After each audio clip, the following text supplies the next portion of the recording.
Students, अब हम पढ़ने वाले हैं कि हमारे पास एंजाइम इनहिबिशन क्या होती है। तो जो स्टूडेंट चैनल पे वीडियो देख रहे हैं, लाइक सब्सक्राइब और शेयर लाजमी करना है, और हमारे इंस्टाग्राम को भी आपने फॉलो करना है, व्हाट्सएप चैनल को भी ज्वाइन करना है, और इसके साथ हमारे फेसबुक पेज दुआ रिजवान 31,000 फॉलोवर है, उस पर भी जाकर आप लोगों ने हमें फॉलो कर लेना है। क्लियर है? और टीच दुआ भी है पेज के ऊपर, आप फेसबुक वहाँ पर मुझे फॉलो कीजिएगा। कोई भी क्वेरी हो, कोई भी सवाल हो, आप मुझे मेल कर सकते हैं।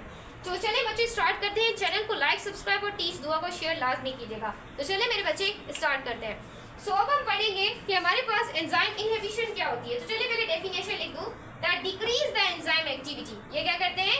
डिक्रीज, कम करते हैं। किसको? एंजाइम की एक्टिविटी को। कौन करते हैं? इनहिबिटर करते हैं। कौन करते हैं? इनहिबिटर करते हैं। एंजाइम की एक्टिविटी को कम करते हैं एंड एंजाइम स्टॉप वर्किंग, और एंजाइम की काम करने की सलाहियत को भी स्टॉप कर देते हैं। एंजाइम मैं लिखूं यहाँ पर स्टॉप वर्किंग, काम को भी क्या कर देते हैं? स्टॉप कर देते हैं। अब कुछ हमारे पास टाइप होती हैं। एक होते हैं कॉम्पिटेटिव इनहिबिटर, एक होते हैं कॉम्पिटेटिव इनहिबिटर, और दूसरे होते हैं हमारे पास non competitive inhibitor. Non competitive inhibitor, और एक हमारे पास होते हैं अनकॉम्पिटेटिव क्या होते हैं? इनहिबिटर होते हैं, और कोई नहीं होता, इनहिबिटर होते हैं। तो चलिए बच्चों पढ़ते हैं इसको मजे से। तो देखिए कॉम्पिटेटिव इनहिबिटर क्या होता है? ये when inhibition bind to active site. ये क्या होते हैं? ये ऐसी इनहिबिशन होती है, इनहिबिशन ये बैंड होती है एंजाइम की एक्टिव साइट के ऊपर। किसमें? एक्टिव साइट के ऊपर। और ये क्या होती है? रिवर्सिबल होती है, ये दोबारा से रिवर्स हो सकती है, इस वजह से इसको हम रिवर्सिबल कहते हैं। अब स्टूडेंट ये आप लोगों के पास क्या है? ये एक एंजाइम है, ये एक एंजाइम है। अब बच्चों याद रखिएगा, ये क्या करता है? ये जो इनहिबिटर है, रुकावट है, ये यहाँ पर आकर एंजाइम की एक्टिव साइट पर लग जाती है। अब बच्चों एंजाइम क्या करते हैं? एंजाइम कोशिश करते हैं कि यहाँ पर क्या खड़ा होता है? सबस्ट्रेट खड़ा होता है। सबस्ट्रेट के आने से पहले ही वो क्या कर देते हैं? इनहिबिटर एंजाइम की एक्टिव साइट पर आकर उसको बच्चों क्या कर उसके ऊपर बैठ जाते हैं। फॉर एग्जाम्पल बच्चों, अगर किसी का हिस्सा ना हो, वो किसी और के हिस्से पे आके बैठ जाता है। सो जिसका हिस्सा होता है वो चाहता है कि हम उसे छीन लें, क्योंकि ये तो एंजाइम की जो ऊपर लगता है वो तो सबस्ट्रेट लगेगा, तो ये काहे बीच में आ गया? इसे तो आना ही नहीं चाहिए बीच में। तो बीच में बिना वजह हिस्सा लेने आ गया है, वो बीच में बिना वजह हिस्सा लेने आ गया, उसको तो हिस्सा बनता ही नहीं था। तो चले देखें, फिर सबस्ट्रेट क्या करेगा? भाई मैं तुझे नहीं छोड़ूंगा, मैं तुझे मारूंगा।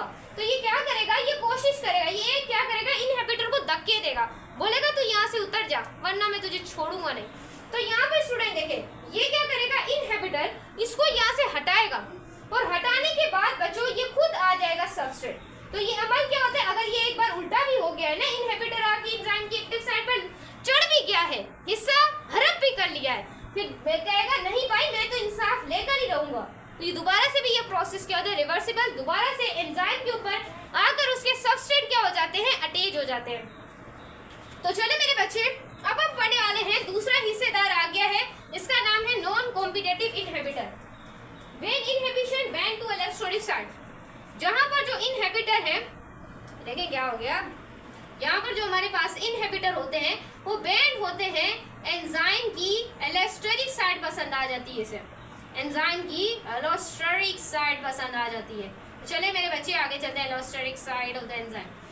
कॉम्पिटेटिव इनहिबिटर चाह रहे थे, वो ये चाह रहे थे कि भाई हम इनहिबिशन करेंगे एक्टिव साइट पे ऊपर, this is a competitive inhibitor.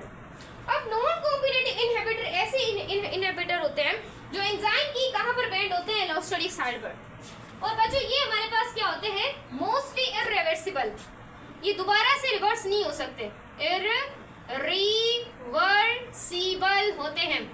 जैसे कि फॉर एग्जांपल मेरे बच्चे, ये क्या है? एक तरह का एंजाइम है। क्या है? एंजाइम है, सही। एंजाइम क्या है कि यहाँ पर इनहिबिटर रुकावट आकर उसकी एलोस्टेरिक साइट पर आके लग गई है।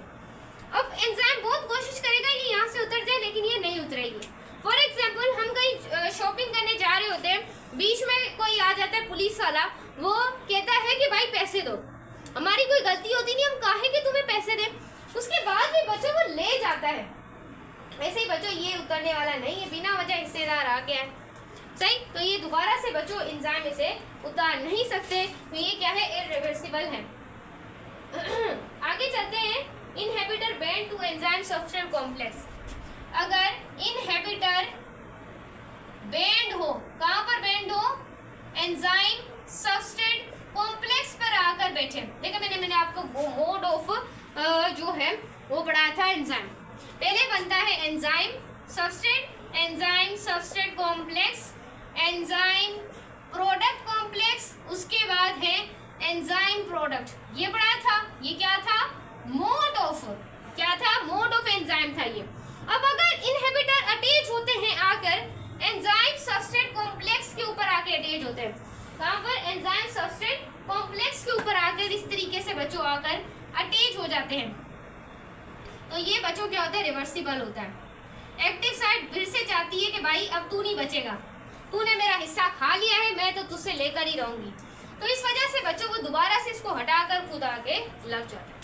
This is on your concept, this is on the query, कोई भी क्वेश्चन हो that asking on my accounts, and then आगे हम बच्चों एक बार वो रिव्यू कर लेते हैं कि एंजाइम इनहिबिशन डिक्रीज करती है, एंजाइम की एक्टिविटी को कम करती है।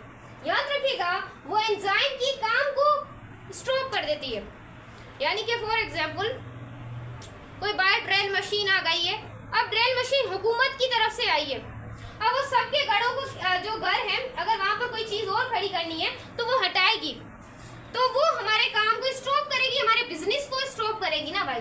तो ऐसे ही बच्चों यहाँ पर एग्जाम्पल है, एक है कॉम्पिटेटिव, एक भाई नॉन कॉम्पिटेटिव, एक है uncompetitive. I hope you clear the concept and then I will move on the next topic, then चलते हैं आगे। This is your last topic, तो चले एंड ऑफ द चैप्टर। हमने क्या कर दिया, चैप्टर का एंड भी कर दिया, करने वाले हैं बस।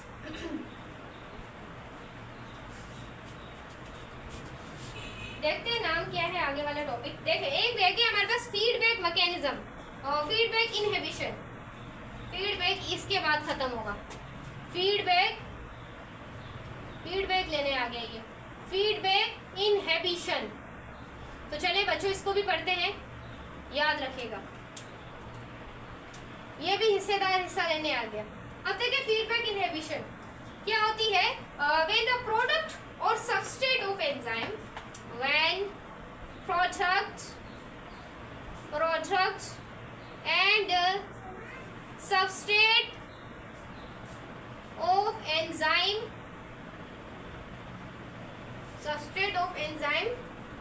accumulate then cause of inhibition, वो accumulate करे और cause करे किसको, inhibition को cause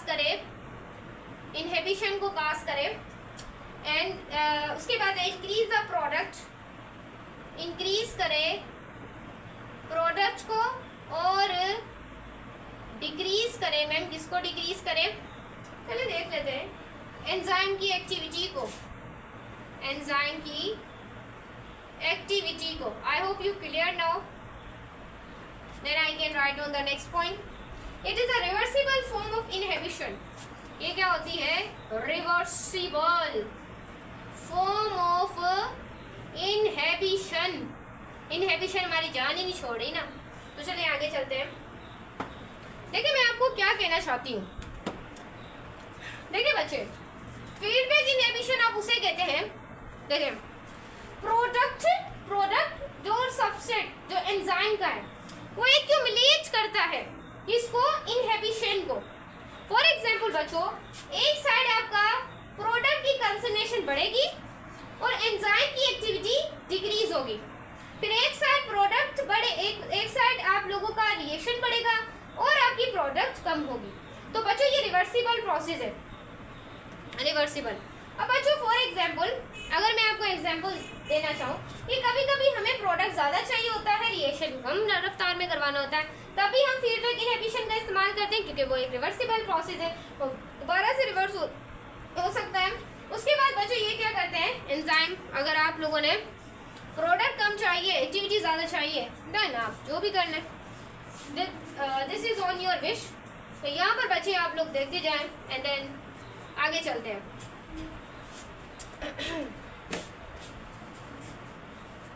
सो एंजाइम के यूजेस क्या है? एंजाइम को आप पेपर में यूज कर सकते हैं, एंजाइम को आप लेदर में यूज कर सकते हैं, और एंजाइम को आप मेडिसिन में यूज कर सकते हैं। एंजाइम से आप डिजीज को स्टडी कर सकते हैं, बीमारियों को। और बच्चों याद रखिएगा, एंजाइम से आप मेडिसिन के इफेक्ट को भी देख सकते हैं। एक तो आपके पास होती है एंटीसेप्टिक ड्रग्स और एक होती है वैक्सीन। अब देखो भाई, वैक्सीन तुम्हें कब लगेगी? वैक्सीन तुम्हें तब लगेगी जब तुम्हारे अंदर कोई बैक्टीरिया नहीं होगा, तुम उस बैक्टीरिया की शक्ल अपनी बॉडी को पहले ही दिखा दोगे। अब देखें, कोई बच्चे ऐसे होते हैं, फॉर एग्जाम्पल अगर कोई बच्चा है उसे मलेरिया की, फॉर एग्जाम्पल अगर टाइफाइड की जो है वो वैक्सीन पहले ही लग गई है। वैक्सीन बीमारी होने से पहले लगती है, पहले लगवा ली जाती है कि हमें वो बीमारी ना लगे। और एंटीबायोटिक वो होती है जो बीमारी लगने के बाद हम वायरस को रिमूव करने के लिए एंटीबायोटिक लेते हैं। अगर एंटीवायरल इन्फेक्शन है तो हम एंटीबायोटिक नहीं ले सकते, क्योंकि एंटीबायोटिक बैक्टीरिया के लिए ली जाती है, वायरल इन्फेक्शंस के लिए नहीं ली जाती। अगर आपने वैक्सीन लगानी है, फॉर एग्जांपल कोई बीमारी की शक्ल अगर आप पहले ही अपने सेल्स को दिखा दोगे तो वो बीमारी उसी वक्त व्हाइट ब्लड सेल उसके ऊपर अटैक कर देंगे, अगर ऐसा कोई वायरस आ रहा है बॉडी के अंदर।